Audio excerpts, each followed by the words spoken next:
Muchísimas gracias y buenas tardes para todos. Gracias por estar aquí y a todo el comité organizador, gracias por haberme invitado. Crean ustedes que este es el Congreso para Médicos Generales más grande que se hace en Colombia y tenemos el orgullo que se hace en Santa Marta y que ya tiene como 10 o 20 años por ahí.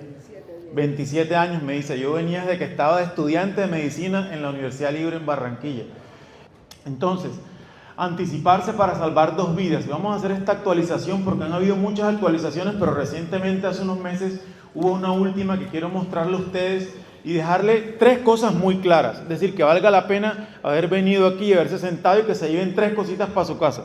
Que cuando tengan una embarazada al frente no se les vayan a olvidar. Entonces, primero, es la principal causa de muerte materna en el mundo. Fíjense que en Estados Unidos, de cada 100 embarazadas, más o menos de 3 a 4. Sin embargo, en nuestra tierra, más o menos la incidencia de la preeclampsia es del 10%.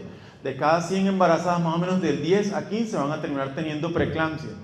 Es la principal causa de morbilidad y de mortalidad tanto materna como perinatal. En el mundo, en Estados Unidos, en Colombia, en el Magdalena y en Santa Marta, es la principal causa de morbilidad y de mortalidad, tanto materna como perinatal.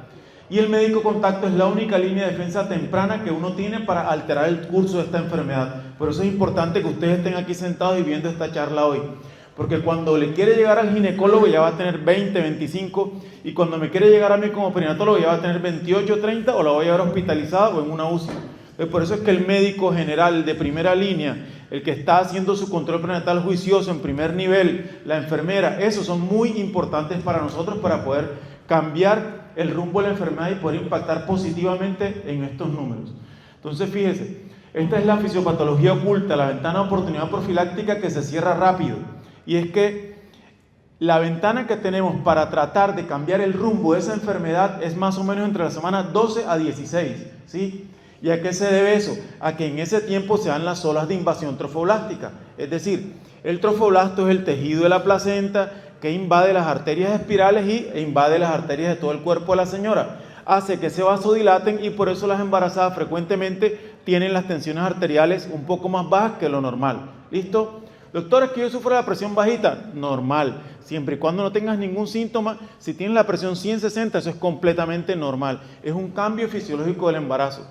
Entonces, precisamente por esa mala remodelación del trofoblasto es que ocurre la preeclampsia, la restricción del crecimiento. Que se madura la placenta tempranamente y lo que están es sometidos a un estrés crónico. Ese estrés crónico le produce un estado inflamatorio crónico. Y claro, eso hace que la placenta se madure, se tape y no funcione de buena forma. Entonces, simplemente es una mala función placentaria lo que va a tener esa mamá. Y esa mala función de la placenta, ¿qué va a pasar? Pues o se le sube la presión a la mamá o se queda en crecimiento del bebé. O ambas cosas, o una cosa primero y después la otra. Entonces, ahí es donde está la asociación fisiopatológica que es tan importante en este caso. Entonces, la patología comienza mucho antes de que aparezcan los síntomas y la intervención temprana es la única vía para poder modificar el rumbo de esta enfermedad.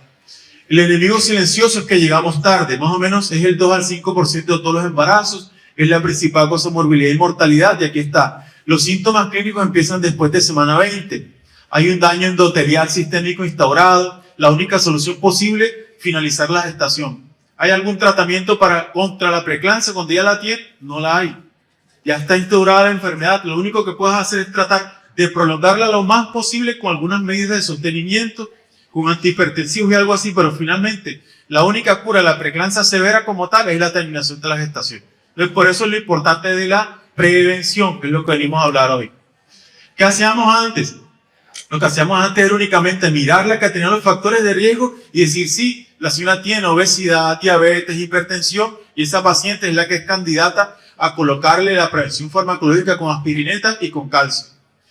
¿Qué se sugiere hoy en día? Que se añadan algunos factores, por ejemplo, la fertilización in vitro. Hoy en día tenemos muchísimas pacientes 40, 45, 50, 52 años con embarazos únicos o gemelares, productos a veces son espontáneos, a veces son productos de fertilización in vitro y que llegan a tu consulta y uno dice, pero ¿por qué la in vitro tiene más riesgo de preeclampsia? Esa señora no hace cuerpo lúteo, esa paciente se le induce todo el cambio hormonal con las hormonas externas que tú le das. Por eso no hace una buena adaptación y no hace una buena inhibición del trofoblasto. Por eso esa señora tiene más riesgo de hacer preeclampsia y ya sí que poner la aspirineta.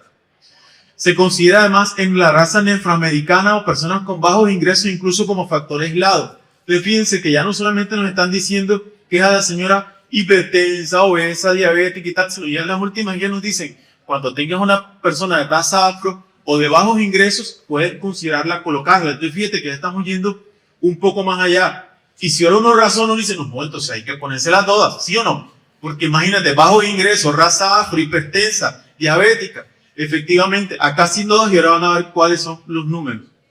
Múltiples factores asociados pasan de ser considerados a recomendados categóricamente, es decir, cada vez vamos avanzando. Este es el número.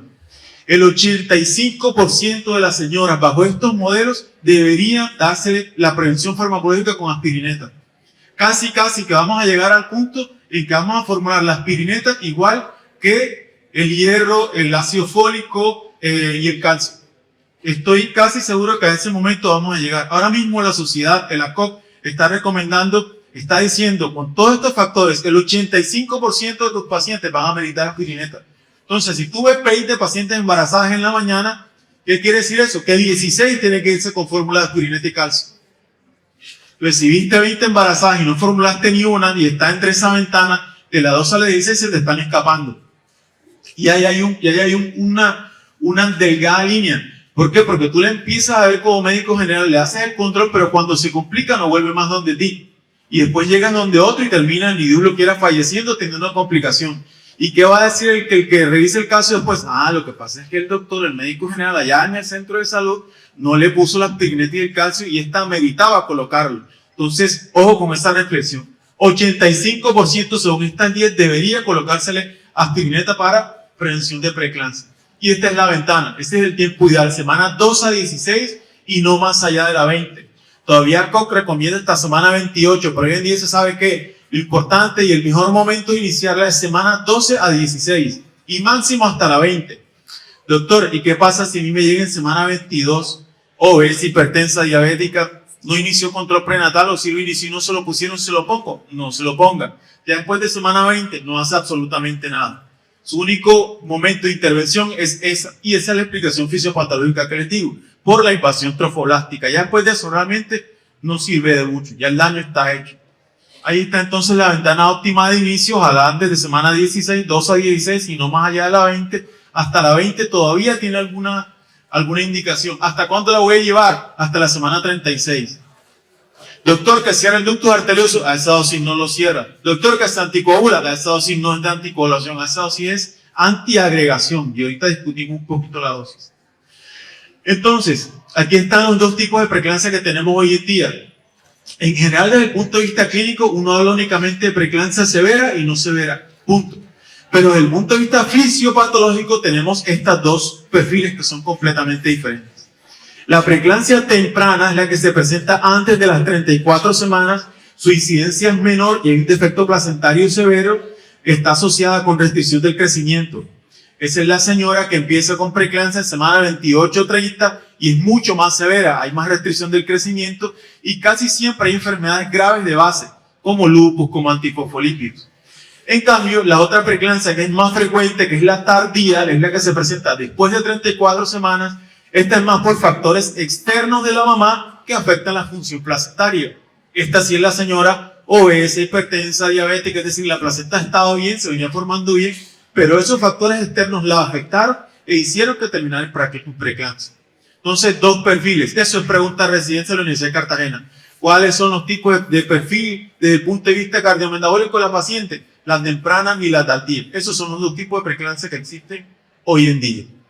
Entonces, aquí está la pirámide. Fíjense esta pirámide. Arrancamos inicialmente con historia clínica y demográfica. Seguimos con parámetros biofísicos y hoy en día estamos llegando a la cúspide de la pirámide, que son los factores angiogénicos. Y ahora van a ver los números de qué cantidad de pacientes vamos a detectar con cada uno de estos parámetros. El pilar 1, el riesgo a priori, que es la historia clínica muy bien hecha, la etnia, si es afro o no, si es nulípaga, si tiene preeclampsia en los embarazos anteriores. Recuerden que en los embarazos todo lo que pasa tiende a repetir. Las comorbilidades como hipertensión crónica, enfermedad renal. Y bueno, cuando uno usa únicamente la historia clínica, ¿qué cantidad de pacientes vas a detectar? El 38%.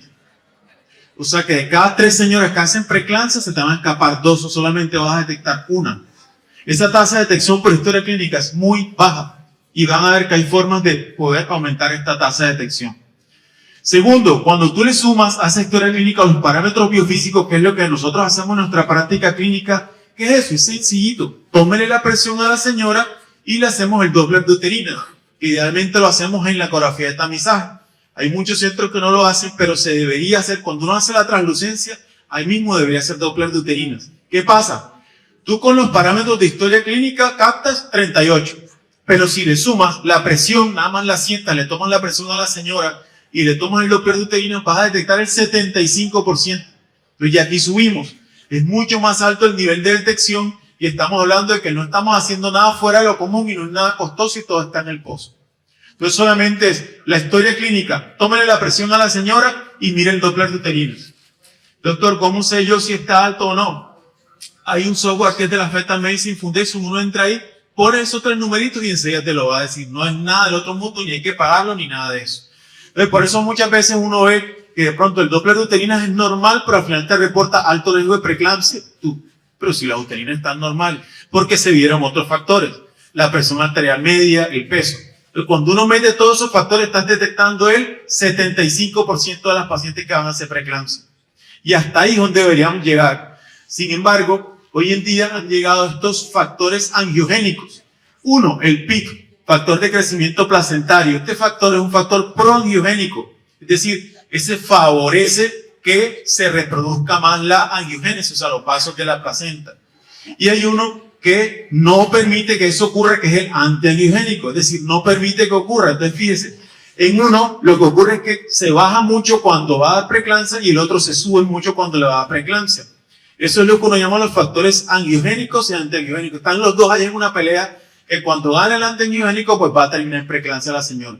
Eso es post, está en el post, está en el plan de atención básico. Sí es cierto que es costoso y que no es tan fácil de realizar, pero sí se hace hoy en día y tiene unas indicaciones muy puntuales, ¿sí? Es decir, no está todavía para decirle, hágaselo a todas las pacientes, pero por lo menos para que sepan que sí está en el post y que si yo tengo una paciente hipertensa crónica que estoy sospechando preeclampsia, se lo puedo hacer y esto me va a ayudar a saber si es hipertensa o si es preeclámptica, ¿sí? Y esta es entonces, la balanza angiogénica y es el daño antes del síntoma, que es lo que nosotros hacemos. Básicamente, tomar los factores que favorecen la producción de los vasos, los que limitan esta producción, lo ponemos en una balanza y tenemos este número. Cuando está por debajo de 39, decimos, va bien, no va a haber preeclampsia, con una alta probabilidad. Cuando está por arriba de este número de 63 o por arriba de 40, tiene mayor riesgo de preeclampsia. Porque te está diciendo que son más los vasos que se están cerrando que los que se están abriendo. Entonces, aquí está el checklist de la Sociedad de Medicina Materno-Fetal y este checklist lo puede hacer o el médico en su primera visita o el paciente sentado ahí en la sala de espera. Entonces, fíjate, el que hace el médico, usted tuvo preeclampsia en el embarazo anterior, usted tiene un embarazo múltiple, es hipertensa crónica, es diabética, tiene enfermedad renal, ahí está. Incluso este checklist está en algunos software médicos de los pacientes, por ejemplo, en el de la ESA, el Dr. Próspero de Santa Marta, sé que está ese software, donde tú nada más chuleas, lo que pasa es que a veces se vuelve largo y extenso, y las consultas uno entiende que son de 20 o de 25 minutos y no alcanzamos que el tiempo. Eso es cierto, pero ya hay muchos software que lo tienen implementado. Y este otro es para que lo haga el mismo paciente, perdón. Y este otro lo hace el mismo paciente. Ahí sentado en la sala de espera, tú le pasas la hoja y él va a escribir si tuvo preeclampsia, si no lo tuvo, y con eso uno mete esos datos a ese software y te dice si efectivamente alto o bajo riesgo, ¿sí? Pero mira que no es nada, no es ninguna cosa del otro mundo. Entonces, la matriz diagnóstica, las pacientes de alto riesgo, ¿cuáles son esas que son de alto riesgo? La que tuvo preeclampsia en el embarazo anterior, la que tiene embarazo múltiple, la hipertensa crónica, la diabética, la que tiene enfermedad renal, enfermedad autoinmune. Con uno solo de estos factores ya esa paciente es candidata para hacer aspirineta, ¿sí? Con uno solo de estos ya clasifica para poner la aspirineta, independientemente del resto de los factores, ¿sí? Y hay otros que son factores de riesgo moderado. Multinulparidad, obesa, madre o hermana con preeclampsia, más de 35 años, que tenga historia personal de bajo peso, que sea fertilización in vitro. Con 2 de estos factores clasifica para prevención farmacológica. ¿Listo? 1 de alto o 2 de medio. Si estamos hablando únicamente de historia clínica. Pero ahora dice la Sociedad de Medicina Materno-Fetal, dice, y considérelo en raza negra o en bajos ingresos socioeconómicos. O sea, realmente nos están metiendo en la misma bolsa casi que a todas las pacientes. Entonces, ojo con esto. ¿Cuál es la dosis? Pues resulta que los estudios arrancaron con 81 miligramos diarios y hoy en día ya van en 160. Los primeros estudios fueron con 81, luego fueron con 100, luego con 150, 160. El último fue el estudio ASPRE que dijo 150, 160 van bien, previenen hasta un 60%, pero que dice 3280, nuestra norma que reglamenta la atención de las embarazadas, dice, colóquele de 75 a 100. Es decir, que si en la pastillita decir, póngasela, es peor no colocarle nada. Eso que hay que colocarle pastilla y media no sirve. La pastillita esa que tenemos de 100 miligramos no trae ranura. Y cuando tú la partes para tomarse una y media, no le estás garantizando que ahí vayan 50. O puede ir 0 o pueden ir los 100 completos. ¿Sí? O sea, le estás pasando 100 o le estás pasando 200. Entonces, eso de una y media, no parta la pastilla porque eso no está distribuido uniformemente entre cada tableta. Entonces, solamente que se tome una y en la noche. ¿Y por qué en la noche? Por el ritmo circadiano. Porque en la noche hay mayor acción plaquetaria. Y la aspirina lo que va a bloquear esa acción plaquetaria. Entonces, eso es muy importante. Esto es lo que recomienda COG entre semana 2 a 28, es decir, en Estados Unidos lo recomiendan así. Sin embargo, el índice Sampler, el tiempo óptimo es semana 12 a 16, porque ahí estamos llegándole a la enfermedad. Elegimos el formato, el protocolo de administración, automatizamos la acción y ya sabemos que a 8 de cada 10 por lo menos debemos estarle colocando la aspirineta. El radar en la consulta externa, poner a la secretaria, yo te puedo llevar a mi secretaria, que cuando la señora llega a la ecografía de tamizaje le toman la presión. Oye, ¿por qué me van a tomar la presión si no voy a consultar con el doctor? Porque le vamos a hacer tamizaje de preeclampsia. Entonces ella viene solamente a ecografía, pero también le van a tomar la presión, también la pesan, también la talla. Metemos la presión, el peso, la talla, las uterinas que yo le haga y con eso le estoy diagnosticando un 75%. ¿Sí? Algo que no me está costando absolutamente nada y que estoy salvando no una, sino 2 vidas. ¿Sí o no? Entonces, y al final voy a definir un factor de alto riesgo, le pongo la aspirineta, 2 de moderado, o en raza afro o de bajo ingreso, considero colocársela también. 3280, ¿qué dice? Colóquele 100 miligramos, solo una pastillita por noche, punto. ¿Qué dice el ASPRE? Que es el estudio más grande en el mundo que se hizo hace unos cuantos años, 160 miligramos, o sea, 2 pastillitas de esas de cardioaspirina. Pero póngale a decir que está en el post y no se complique, que se la tome todas las noches, que eso va a ir bien. Este es el último estudio que hicieron los españoles, 9.000 embarazos, 300 hicieron preeclampsia, 57 preeclampsia temprana, y efectivamente ellos encontraron que sumando todos estos factores, que es lo que hemos venido hablando, el riesgo a priori, o sea, la historia clínica, la presión arterial media, las uterinas y los factores de crecimiento placentarios, los meten en ese algoritmo y ahí le van a decir cuál es el riesgo. Y eso es gratis y está en internet y en el software de la RETA.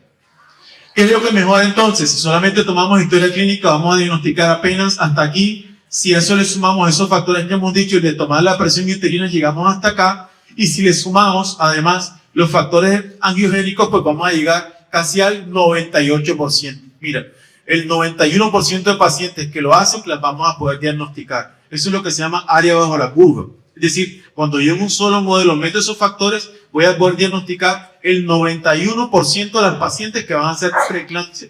Y en este caso estamos hablando de la temprana. Y la tardía es más o menos lo mismo. Igual, va a estar más o menos sobre el 90%.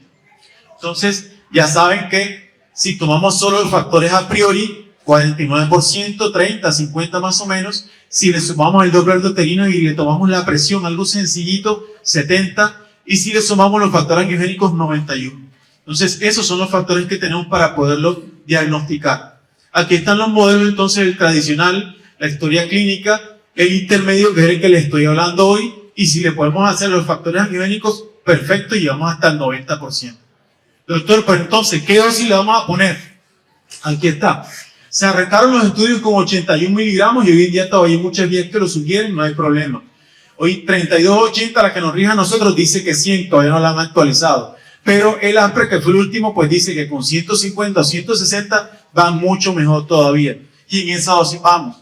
Que vaya a subir, probablemente más adelante van a decir que 200, pero ahora mismo la mejor predicción, la mejor prevención para la preeclampsia está colocándole 150 miligramos.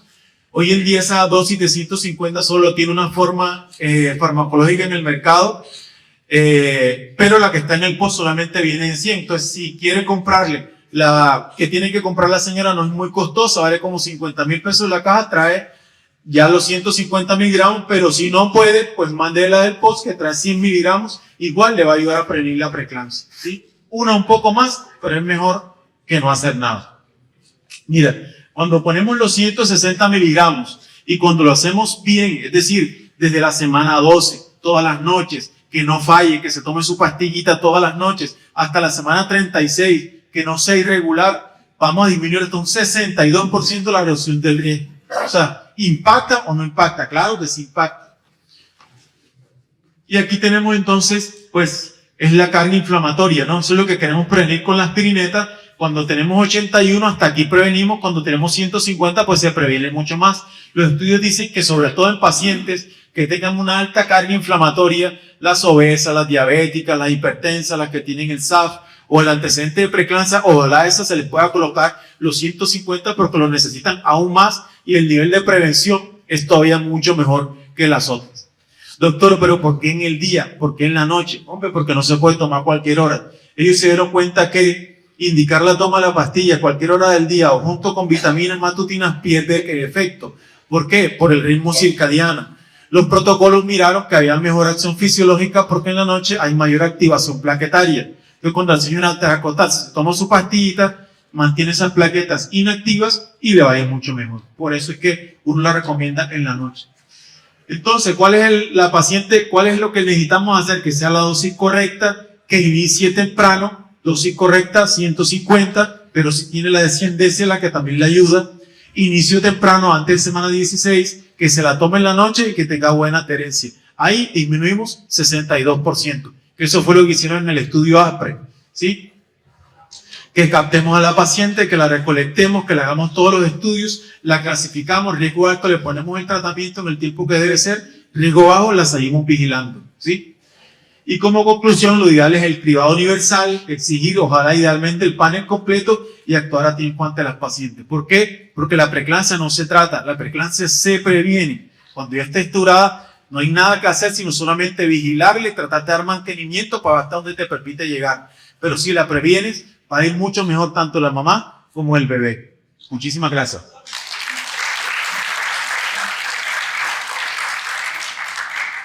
¿Qué opina de aceite de olivas, el ácido amino E y una proteinuria temprana a las 10-12 semanas? Ayuda a una demuración de proteinuria. Sí. Los exámenes más tempranos a esa edad, precisamente. El doctor me pregunta por el ácido linolénico. Se han hecho estudios con muchísimas cosas y se ha encontrado que tiene algún potencial, digamos, en general la mejoría del estilo de vida, así como los tipos de ácido omega 3, como me dice el doctor, pues ayudan un poco, pero hasta ahora la mejor prevención se ha logrado con la aspirineta. Obviamente que el cambio en el estilo de vida, que baje de peso, que use los ácidos omega 3, esto también ayuda un poco, pero hasta ahora lo mejor que se ha encontrado para prevención es la aspirineta. Lo otro que me preguntaba es sobre la proteinuria. La proteinuria hoy en día se ha quitado como... La proteinuria hoy en día se ha quitado como una condición sine qua non para preeclampsia. Ejemplo, cuando yo era residente de ginecología, teníamos una paciente estudiando el trastorno hipertensivo y cuando llegaba la proteinuria, estaba negativa, le decían, no hay preeclampsia, mándela para su casa. Hoy en día se sabe que si la proteinuria no está, pero hay otros factores, sigue siendo preeclámptica, así esté la proteinuria negativa. Pero que muchas veces la proteinuria está y no hay preeclampsia. ¿Cuál es la conclusión? Si hay un factor, la presión alta y está la proteinuria, te confirma la enfermedad. Pero si la proteinuria no está, habiendo presión alta, habiendo otros signos o síntomas, sigue siendo preeclampsia, así no tenga proteinuria. Usted me pregunta que si es proteinuria temprana, eso le llamamos proteinuria gestacional. Y esa proteinuria, esa paciente hay que seguirla porque muy seguramente pues tiene más riesgo de que va a ser más adelante la preeclampsia. Pero hasta ahora eso no es indicación para poner la aspirineta ni calcio. Una pregunta, y en el caso de las mujeres que son alérgicas al ASA, es un porcentaje bajo, ¿cuál sería la alternativa ahí y cómo se previene entonces? Bueno, mira, si la mandan temprano, nosotros la desensibilizamos. Y así tenemos varios casos, porque los estudios están hechos únicamente con aspirina. Entonces, si ya me la mandan de semana 8 o 10, yo alcanzo a desensibilizarla antes de la 20 para poner la aspirineta. Entonces, ¿cuál es la indicación? Mándela al alergólogo y la desensibiliza. ¿Cómo lo hace? Con dosis bajas que van aumentando, le pone hidrocortisona, le pone loratadina y la sensibiliza, pero eso lo hace el alergólogo. Y si hemos alcanzado a realizarlo cuando me llega temprano. Alternativas, por lo que usted me pregunta, heparinas de bajo peso molecular, pero solamente si tienen alguna otra indicación. Es decir, solo para prevenir preeclampsia, en OXA todavía no. Si tiene otra indicación, sí. Pero hasta ahora no hay ninguna otra alternativa para colocarla solo por factores de riesgo. ¿Ya? Entonces, desensibilícelo.